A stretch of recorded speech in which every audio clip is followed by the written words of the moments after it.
Hello friends, आपका अपने इस चैनल डीपी क्लासेस स्वागत है। जैसा कि आपको पता है, हम लोग अभी 11th क्लास की सीरीज को कंटिन्यू कर रहे हैं। उसी में आगे एक नया टॉपिक लेने जा रहे हैं जो कि मोस्ट इंपॉर्टेंट टॉपिक है। बहुत अच्छा टॉपिक है और मजा आएगा पढ़ने में। ग्रेटेस्ट इंटीजर फंक्शन, ठीक है। इसको मैं कंटिन्यू करूं उससे पहले आपको यही कहूंगा, अगर आप अपने इस चैनल पर फर्स्ट टाइम आए हैं तो वही जो एज यूजुअल मैं हमेशा कहता हूं कि पहले इसे सब्सक्राइब कीजिए और साथ में बेल आइकन आ रहा है उस पर क्लिक करके नोटिफिकेशन ऑन कर लीजिएगा और उसके बाद वीडियो को कंटिन्यू कीजिए। और अगर वीडियो आपको पसंद आ रहा है तो लाइक जरूर कीजिए और अपने फ्रेंड्स को शेयर कीजिए जिनको जरूरत है इनकी, जिन्हें इससे काफी हेल्प मिले। ओके, ठीक है, अपना टाइम वेस्ट किया, अपने टॉपिक को कंटिन्यू करें। तो आज हमारा जो टॉपिक है रिलेशन फंक्शंस। फ्रेंड्स, तो आज जो हम टॉपिक डिस्कस कर रहे हो आपके रिलेशन फंक्शंस के अंदर टॉपिक है टाइप्स ऑफ फंक्शन के अंदर आप ग्रेटेस्ट इंटीजर फंक्शन को हम लोग डिस्कस कर रहे हैं। तो क्या होता है दोस्तों ग्रेटेस्ट इंटीजर फंक्शन, उसको मैं कंटिन्यू करूं।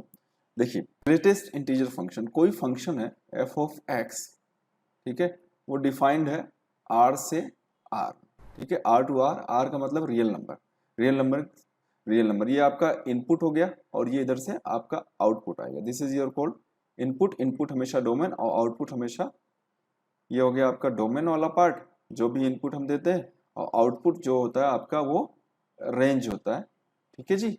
ये इतना तो हम जानते हैं। अब हम बात करते हैं ग्रेटेस्ट इंटीजर फंक्शन की। ग्रेटेस्ट इंटीजर फंक्शन कुछ ऐसा है, डिफाइंड एफ टू एफ है और इसको हम लिखते हैं where f of x is equal to x, इस वाले ब्रैकेट में ये रहता है एक्स, ठीक है। अब इसका मतलब क्या होता है दोस्तों, इसका मतलब होता है ग्रेटेस्ट इंटीजर फंक्शन जो होगा वो एक्स जो होगा, एक्स इज लेस देन और इक्वल, ठीक है जी, वो आपका ग्रेटेस्ट इंटीजर फंक्शन आएगा, इंटीजर फंक्शन, ठीक है। चलो छोड़ो इसकी माथापच्ची। अब एक चीज आपको पता है, ध्यान समझना, बिल्कुल बेसिक लेवल से लेते हैं। ग्रेटेस्ट इंटीजर फंक्शन, हाँ जी, फंक्शन आप अच्छे से जानते हैं, ठीक है, स्पेशल टाइप को रिलेशन होता है। इंटीजर का मतलब आपको अच्छे से पता है भैया, आई या फिर कहीं कहीं हम जेड से डिनोट करते हैं, और ये क्या होता है, ये एक सेट होता है, ठीक है, पॉजिटिव और नेगेटिव नंबर्स का जिसमें फ्रैक्शंस पार्ट नहीं आते, हाँ जी, ये इंटीजर हो गया। ओके, अब ग्रेटेस्ट इंटीजर, ग्रेटेस्ट इंटीजर क्या होता है सुनिएगा आप, इसका सिंबल आपको समझ में आ गया। एक्स इस वाले बॉक्स में आ रहा है, इसका मतलब क्या होता है समझिएगा। आपको पता है इसमें से बाहर जो कुछ भी निकलेगा वो हमेशा इंटीजर ही आएगा, बाहर जो भी हम लेंगे वो इंटीजर ही निकलेगा, हाँ जी, इंटीजर फॉर्म में, इसलिए इसको ग्रेटेस्ट इंटीजर फंक्शन बोलते हैं। अब वो ग्रेटेस्ट वर्ड जो आया है ना, उसका क्या मतलब वो समझिएगा। नंबर लाइन पे मैं नंबर्स को रिप्रेजेंट कर रहा हूं, समझने की कोशिश करें। 0 1 2 3, इधर नेगेटिव सारे नंबर्स आ जाते हैं दोस्तों, हैं जी। चलिए, अब यहां मैं एक नंबर ले रहा हूं, समझने की कोशिश कीजिएगा फ्रेंड्स। मैं सपोज ले रहा हूं 0.5, हैं जी, इस क्या वैल्यू निकलने वाली है। नेक्स्ट में ले रहा हूं कुछ और ले लो 0.99, समझना ध्यान से, ये ले लिया। फिर नेक्स्ट सपोज मैंने ले लिया 1 पॉइंट कुछ भी ले लो, 2 ले लिया सपोज, है जी। उसके बाद ले लिया मैंने ले लिया सपोज 1.99, है जी। इसके बाद एक और नंबर ले लिया, बड़े अच्छे से इसको समझाऊंगा मैं और बहुत लॉजिक क्लियर हो जाएगा आपका, निश्चिंत रहिएगा। ये कुछ नंबर मैंने अपनी तरफ से लिख दिया, सपोज 3 5, है जी। इसमें से चलो ये एक नेगेटिव नंबर ले लेता हूँ, एक और नंबर ले लेता हूँ, मैं ले लेता हूँ सपोज -1.2 ले लिया। चलो कुछ नेगेटिव कुछ पॉजिटिव नंबर्स हो गए। अब समझना भाई, 0.5 इसने बोला है greatest integer function, greatest integer. भैया ये जो 0.5 लाई किसके बीच में कर रहा है, किस किस के बीच में रह रहा है 0.5 जो आ रहा है, अगर मैं बात करूं 0 और 1 के बीच में 0.5 आता है जी, जो कि 0 से तो आपका बड़ा है और 1 से छोटा है। यहां देखिए आप 0.5 कुछ यहाँ बीच में कहीं आएगा, 0.5 0 और 1 के बीच में लाई करेगा, इन दोनों के बीच में। अब एक चीज ध्यान रखना, नंबर लाइन पे आपको राइट से लेफ्ट की तरफ मूवमेंट करना है, क्या राइट से लेफ्ट की तरफ आना है जी। ग्रेटेस्ट इंटीजर फंक्शन हमेशा फाइंड आउट करने के लिए आपको राइट से लेफ्ट की तरफ मूवमेंट करना होता है, और जो भी वैल्यू है सपोज ये वैल्यू है हमारी क्या है 0.5 हमारी वैल्यू आई थी और ये किसके बीच में लाई कर रही थी 0 और 1 के बीच में आपकी 0.5 लाई कर रही थी। तो ये राइट और ये हो गया लेफ्ट, राइट से लेफ्ट में आएगा और लेफ्ट में कौन सी इंटीजर आ रहा है भैया ग्रेटेस्ट इंटीजर। ग्रेटेस्ट का मतलब सबसे बड़ा, इधर से अगर मैं काउंट करूं और राइट से लेफ्ट जो नंबर आ रहा है 0 से और 1 के बीच में पहली बात मेरा ये नंबर लाई कर रहा है 0.5 और राइट से लेफ्ट की तरफ जो पहला इंटीजर मिला मुझे जी वो क्या मिला 0। तो इसका क्या आ जाएगा 0.5 का बाहर क्या निकल के आएगा आपका, वो आएगा आपका 0। हाँ जी चलो नेक्स्ट लेता हूं, मेरे पास दूसरा क्या है 0.99। अब 0.99 किसके बीच में लाई कर रहा है, वही 0 और 1 के बीच में। आप यहां चाहो नंबर लाइन पे भी चेक कर सकते हो जी, 0 और 1 के बीच में आपका 0.99 लाई करता है। तो मैंने क्या बोला राइट से लेफ्ट की तरफ मूवमेंट कीजिए जी, राइट से लेफ्ट की तरफ पहला इंटीजर कौन आ रहा है, ये देखिए नंबर लाइन पे 0 आ रहा है ना, 0.99 यहाँ कहीं आएगा, यहाँ इस जगह पे आएगा है जी, नंबर लाइन पे इस जगह कहीं आएगा 0.99। ओके जी, तो इधर से आप आइए लेफ्ट की तरफ, कौन हो गया 0, तो ये लीजिए आपका इसका आंसर क्या आ गया 0। सिमिलरली 1.2 की बात करें जी, 1.2 के बारे में आप क्या कहेंगे, 1.2 कहां लाई कर रहा है, अगर नंबर लाइन पे आ जाए 1 और 2 के बीच में, 1 और 2 के बीच में आपका 1.2 कहीं यहां कहीं आएगा, 1.2 लाई करेगा, मतलब 1 और 2 के बीच में 1.2 लाई करता है। हाँ जी, मैंने आपको क्या बोला है, आपको नंबर लाइन पे राइट टू लेफ्ट की तरफ मूवमेंट करना है, राइट से लेफ्ट की तरफ मूवमेंट कीजिए भैया 2 और 1 के बीच में, जी 2 से इधर पीछे की तरफ जाइए तो कौन आ रहा है 1 मिल रहा है, पहला इंटीजर कौन मिला भैया ग्रेटेस्ट इंटीजर 1 मिला। तो इसका आंसर क्या आना चाहिए भैया 1 और 2 वाला 1.2 वाला ये 1 आएगा। सिमिलरली 1.99 वाले में सेम चीज, 1 और 2 के बीच में 1.99 भी आ रहा है, तो भैया इधर से इधर मूवमेंट कीजिए, आप नंबर लाइन पे भी चेक करना चाहे तो राइट टू लेफ्ट, तो क्या हो जाएगा 1 हो जाएगा, इसमें भी 1।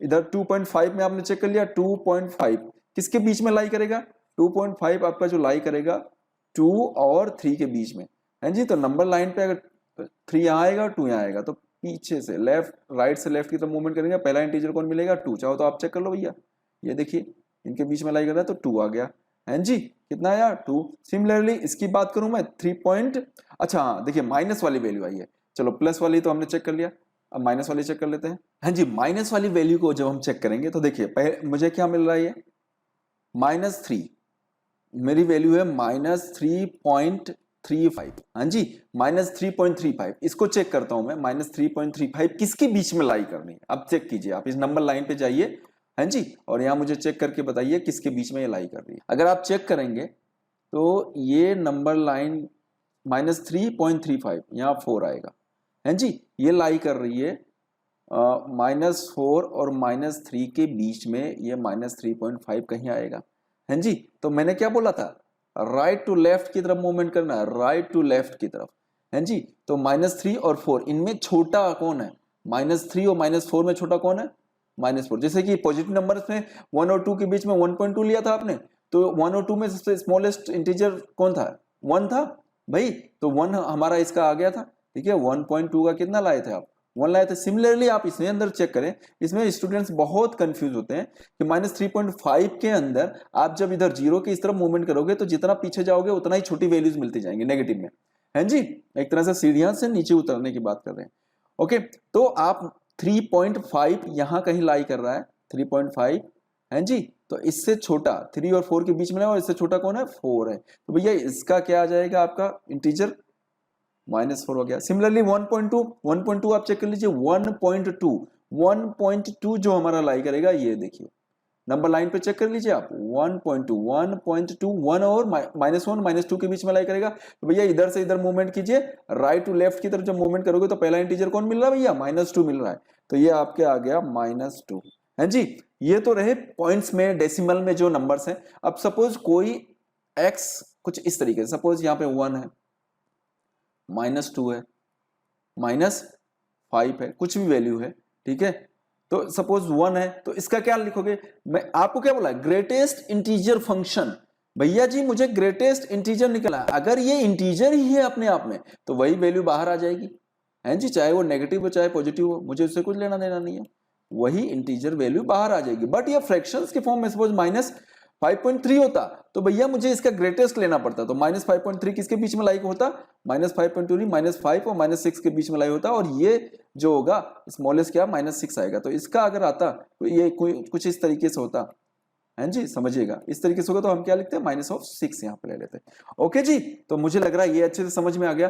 तो अब बात कर रहे हैं हम इसके ग्राफ की, ग्राफ कैसे प्लॉट होगा। ग्राफ भी बहुत इंपॉर्टेंट पॉइंट है, तो ग्राफ देख लेते हैं। तो फ्रेंड्स, ग्राफ प्लॉट करने से पहले मैं आपको बता दूं, सपोज आप 1 ले रहे हैं जी, तो 1 के केस में क्या होगा, 1 वैल्यू अगर 1 आ रही है तो 1 के केस में आपको पता होना चाहिए आपका ये क्या बोल रहा है, x इज इक्वल टू और लेस देन, तो ये कुछ इस तरीके से वैल्यू मिलेगी है जी। उसी तरह सपोज आपने यहाँ पे 0 लिया होता, पैटर्न समझने की कोशिश कीजिएगा, 0 आता है जी, ग्रेटेस्ट इंटीजर फंक्शन 0 के केस में क्या होता है, 0 लेस देन इक्वल टू 1, 0 और 1 के बीच में जिसमें 0 इंक्लूड होगा बट 1 इंक्लूड नहीं होगा। सिमिलरली सपोज आपने 2 लिया, तो 2 के केस में क्या हो जाता, 0 is less than equal to 2 is less than equal to x is less than 3। Similarly आप यहाँ पे 3 आपने लिया होता है जी, तो क्या हो जाता, 3 is less than equal to x is less than 4। अब मुझे लग रहा है पैटर्न पकड़ में आ गया। सपोज यहाँ पे -1 लिया होता, तो उस केस में क्या हो जाता दोस्तों, -1 के केस में -1 less than equal to x is less than 0, क्योंकि 0 यहाँ पे यहाँ 0 इक्वल में आ गया है जी। ओके, सपोज यहाँ पे -2 होता आपका है जी, उस केस में क्या हो जाता, -2 इंक्लूडेड है बट इससे बड़ा कौन है, -1 एक्सक्लूडेड है जी। तो चलिए टेबल कंस्ट्रक्ट करते हैं और फिर ग्राफ इसकी कंप्लीट कर। फ्रेंड्स, अब इसमें वैल्यूज पुट कीजिए, y के प्लेस पे आपका आ जाएगा f ऑफ x है जी, f ऑफ x, और यहाँ x की वैल्यू हमने सबसे पहले x की वैल्यू 0 रखी, तो y भी 0 हो गया है, f ऑफ x भी हमारा 0 आएगा। फिर मैंने x की वैल्यू सपोज 0.5 रखी है जी, तो इसकी वैल्यू क्या आ जाएगी, ग्रेटेस्ट इंटीजर फंक्शन में 0 आ जाएगा है जी। अगली वैल्यू मैंने ले लिया सपोज 1.5 ले लिया, तो क्या आ जाएगा, 1 और 2 के बीच में लाइव कर रहा है और ये आपका 1 होगा। नेक्स्ट वैल्यू सपोज मैंने 2.5 ले लिया है जी, तो ये क्या हो जाएगा, 2 ही रहेगा। सपोज नेक्स्ट वैल्यू मैंने 3.6 ले लिया, तो क्या हो जाएगा, 3 रहेगा है जी। अगली वैल्यू सपोज मैंने -1.5 ले लिया, तो ये क्या आएगा, -1.5 के केस में 1 और -1 -2 के बीच में लाएगा, ये -2 आ जाएगा। अब इसका मैं ग्राफ बनाने जा रहा हूँ भाई, 0 पे 0 आ रहा है तो ये वैल्यू आपके यहीं लाई कर रहा है, 0 पे 0 ये रहा है जी। आगे बढ़िए, 0 पे 0, ओके क्लियर। अब 0.5 पे भी 0, 0.5 पे भी यही 0 रहा, ये देखिए आएगा तो ये 0 ही आएगा।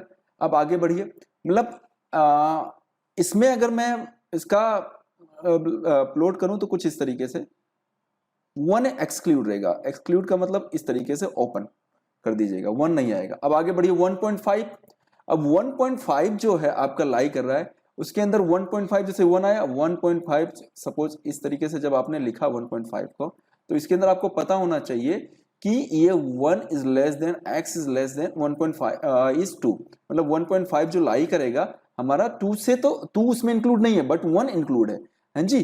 तो हमारा रिजल्ट क्या निकला, 1.5 में आपका 1 आया, तो यहाँ देखिए 1.5 यहाँ आ गया आपका है जी, 1.5 पे 1 आया, तो यहाँ देखिए 1, ये वैल्यू कुछ यहाँ दोनों चेक कर लीजिए, 1.5 में 1 आया, ये यहाँ पॉइंट आ रहा है, ठीक है, बट ये 2 इसमें इंक्लूड नहीं है, तो आपको क्या करना पड़ेगा, ये ऐसे चलिएगा और 2 इसमें लाइक इसके बीच में 2 ओपन रहेगा आपका, 2 इंक्लूड नहीं है और 1 इंक्लूड है, तो ये डार्क रहेगा। सिमिलरली 2.5 के केस में 2.5 आपका यहाँ लाई कर रहा है, ठीक है 2.5, और वहां पे क्या आ रहा है आपका ग्रेटेस्ट इंटीजर फंक्शन, वो आ रहा है आपका 2, तो यहाँ देखिए 2 आ रहा है, तो ये 2 बट 3 इसमें इंक्लूड नहीं है, तो यहाँ देखिए, तो 3 के आगे आपका क्या लगा देंगे यहाँ पे, ये बिल्कुल ओपन है जी। ओके, सेम सिचुएशन अपन माइनस में चलते हैं, -1.5 पे आपका क्या आया, -2 आया, -1.5 ये रहा आपका पॉइंट, 1.5 यही है, वहां पे क्या मिला आपको, -2 मिला, -1.5 पे आपका 2 आया है जी, तो 1 पे ये ओपन ब्रैकेट और ये 2 पे आपका डार्क हो जाएगा है जी। तो फ्रेंड्स आई थिंक ये आपको क्लियर हो गया होगा। अब इसमें दो चीजें और रह गई हैं जो मेन इंपॉर्टेंट है भाई, उसको तो हमने किया ही नहीं, डोमेन और रेंज। ठीक है जी। तो आपने देखा डोमेन में जो भी हम इनपुट कर रहे हैं, इनपुट का मतलब कुछ भी वैल्यू, यहां देखिए 0 रखा, 0.5 रखा, 1.5 रखा, समथिंग कुछ भी आप इंटीजर वैल्यू जो भी आप वैल्यूज दे रहे हो, ठीक है, ये फ्रैक्शन फॉर्म में, मतलब आप रियल नंबर कुछ भी ले रहे हो, नेगेटिव वैल्यूज भी ले रहे हो, आप रियल नंबर आप ले रहे हो, और आपको आउटपुट के फॉर्म में क्या मिल रहा है, सारे आउटपुट में सारे इंटीजर मिल रहे हैं जी, इंटीजर आपको मिल रहे हैं। ओके, तो आपने कोई भी नंबर रखा, सारे रियल नंबर रखा, तो डोमेन में आपके सारे रियल नंबर आ गए, और जो आउटपुट आया, आउटपुट मतलब आपका रेंज, और रेंज जो भी आया वो कोई भी पॉइंट्स के फॉर्म में नहीं आए, सारे इंटीजर्स मिले हैं, तो आपका रेंज में क्या आ जाएगा, आपका आई आ जाएगा, आई, और कहीं कहीं किससे रिप्रेजेंट करते हैं, जेड। ठीक है जी, तो आपका रेंज हमेशा ये जेड ही होगा, इंटीजर ही होगा, और डोमेन आर होगा, रियल नंबर होगा। तो ये है हमारा ग्रेटेस्ट इंटीजर फंक्शन। इसमें ज्यादा डिटेल में नहीं जाएंगे, आपके 11th क्लास में इतना ही है, तो उतना ही हम लोगों ने डिस्कस किया है। बस इसका पैटर्न लॉजिक अच्छे से क्लियर हो जाना चाहिए, आपका इसका मतलब समझ में आना चाहिए, और फर्दर क्लासेस में और डिटेल में होगा तो और डिटेल डिस्कस करेंगे। ओके, तो यहां तक किसी को कहीं कुछ भी डाउट हो, छोटी छोटी अगर प्रॉब्लम हो तो आप कमेंट्स करके पूछिए। ठीक है, और वीडियो अगर अच्छा लग रहा है तो मेरे फ्रेंड्स को भी शेयर कीजिए, तो लाइक जरूर कीजिएगा, और सब्सक्राइब और बेल आइकन पे क्लिक करके नोटिफिकेशन ऑन करना ना भूलें। Okay, thank you friends.